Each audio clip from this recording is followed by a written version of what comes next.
Aujourd'hui, on déguste le bourbon Eagle Rare qui est distillé par la Buffalo Trace Distillery, une des plus vieilles distilleries et des plus grandes distilleries aux États-Unis, basée dans le Kentucky, région iconique pour la distillation du bourbon. Le bourbon Eagle Rare, c'est le bourbon un petit peu plus haut de gamme de la Buffalo Trace Distillery, puisque ils ont un bourbon aussi disponible dans le coffret États-Unis, vieilli 3 ans, donc le minimum nécessaire pour qu'on puisse l'appeler bourbon.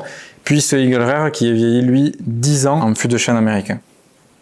Sur le nez, on retrouve des notes classiques de bourbon, caramel, vanille, très rond.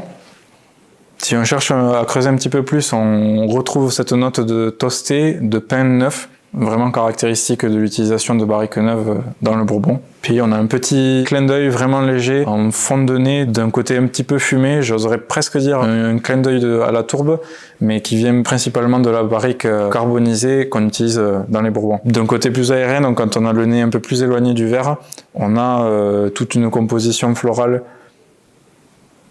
des notes de sureau, des notes un peu plus vagues, mais plus sur la fleur.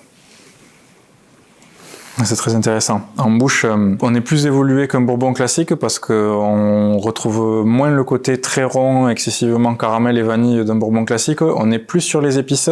On a vraiment tout de suite une attaque poivre noir, un peu même piment d'Espelette avec des très légères touches de poivron mélangées à ce poivre. Et puis on a toute une grande complexité du vieillissement en barrique, puisque en fait la barrique neuve dans le bourbon a tendance à vraiment marquer les bourbons sur les 3 premières années. On ne déguste pas souvent des bourbons de 10 ans, mais ce côté boisé marqué est vraiment plus intégré.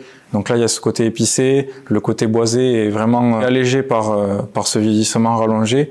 Et donc, on a des touches de cuir, des notes de fumée quand même, et de pain neuf, mais vraiment intégré et qui forment un tout relativement complexe avec du cuir, du boisé et du fumé. La finale est relativement longue. On a un côté amer que j'ai tendance à retrouver dans certains bourbons, presque l'amertume de la feuille verte ou d'une salade particulièrement amère, de la mâche presque, que je trouve assez caractéristique des bourbons. On retrouve aussi toutes les notes classiques sur le vieux bois, sur le cuir, et on a presque un petit côté café americano dans cette amertume sur la toute fin de bouche.